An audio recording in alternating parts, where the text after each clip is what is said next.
Testimony from one of the managers from the Ekurhuleni Metro Police Department, Julius Mkhwanazi. He's also one of the bosses in the EMPD who have been suspended, accused of a few things, among them basically allegedly collaborating with the alleged attempted murderer and business person, Vusimuzi Madlala, in bringing him in and basically having Madlala's fleet kitted out with blue lights, which he's admitted, by the way, Mkhwanazi, during his evidence today, that was inappropriate.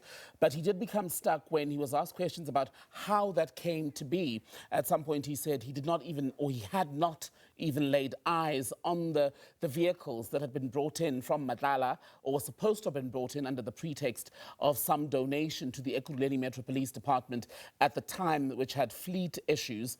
As things stand, there have been several concessions, almost conceding on every point. That's Julius Mkhwanazi in terms of wrongdoing, the signing of documents where he didn't have power as per his role as acting head of the EMPD to sign or give approval to. He has conceded, repeatedly saying today, I'm learning something, whenever he was asked by the evidence leader, Advocate Mahlape Sello today. So the Ekurhuleni Metro Police Department suspended Deputy Head Julius Mkhwanazi, getting quite a grilling today, several times asking to be allowed an opportunity to drink water, etc.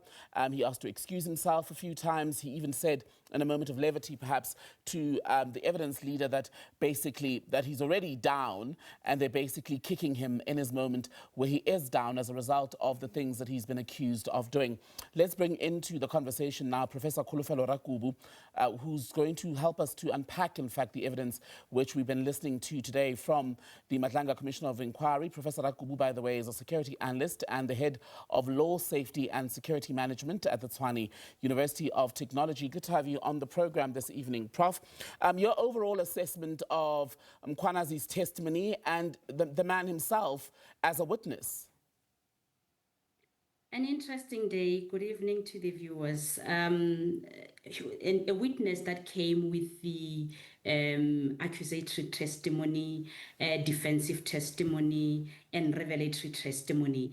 And I observed that his testimony is not just a personal defense. It was a window into systemic corruption, and it can be classified as a whistleblowing under duress type, revealing institutional rot while trying to protect himself, because it highlights your criminogenic organizational structures that has your weak oversight, your political patronage, but largely blurred public-private policing boundaries. From his testimony, South Africans got to understand MOUs or memorandums processes and how the implications of the unsigned MOUs and MOU or memorandums. In this case, from this testimony, we're learning of the unauthorized mandate and overstepping by a senior official, because allowing CAT VIP to take part in that State of the City address or to transport the mayor reveals a serious procedural breach, placing policing functions, since policing functions were delegated to and without legal or contractual safeguards. So you can imagine implications there, but largely blurring lines, because his testimony clearly indicates that the private securities were embedded into the EMPD's official operations, and that obviously created a hybrid policing environment where obviously accountability was diluted. And again, he claimed to have represented the city. And what do we say from that? Because that is problematic, to represent the city without lack of a formal delegation or of authority, raising issues of acting beyond one's powers. So from his testimony, the commission is still trying to figure out how justifiable, what were the reasons behind going extra mile to bring in CAT VIP in the presence of the EMPD's VIP security, VIP policing. Were there issues in internal policing? If I may, Prof, By the way, we're expecting, if I do interrupt you at some point, it's because the commission will be resuming, because we're expecting a short adjournment. Let me just ask for us to actually bring up that live shot so I actually have sight and don't cut you off mid-sentence. But on the point about Mkhwanazi admitting basically that he'd gone into an arrangement with Cat Matala Security Company that would expose, as Advocate Baloyi was asking him just now, people who are, for all intents and purposes, not properly vetted around someone as important as the mayor of Ekurhuleni. What are also the broader implications of what appears to have been a very reckless situation in terms of public safety and security, where the same company, he says this didn't happen, but would have been even allowed to take part in the pursuit of suspects? You can imagine with all that actions, all those activities, how compromised internal processes or internal operations were. How many perpetrators were brought into the system to infiltrate EMPD, because by virtue of bringing unvetted individuals in the system, you are largely compromising investigations or processes. There was no measures or achievable activities for the EMPD. It was largely compromised. And the level of safety, obviously that unauthorized activity victimized or placed South Africans or the citizens more highly vulnerable because of not being vetted, not being authorized, not being signed for. The Minister of Police was not even aware of this kind of an agreement. But then from his testimony, there are procedural classification and legal classification, wherein now there's clear evidence of misconduct, right?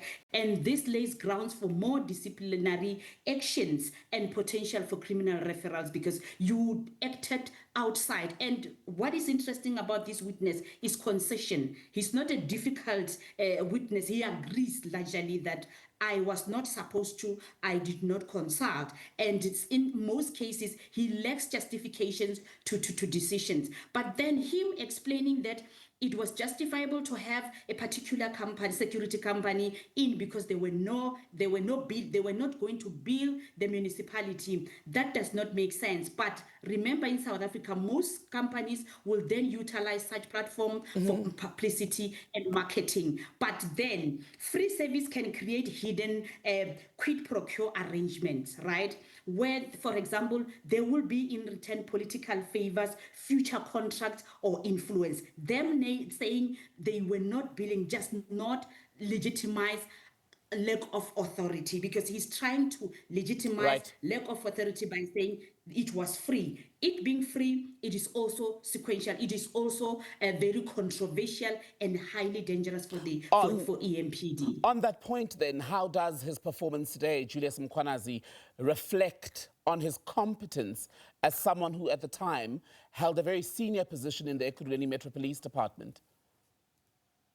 I initially said his testimony is a window into systemic corruption.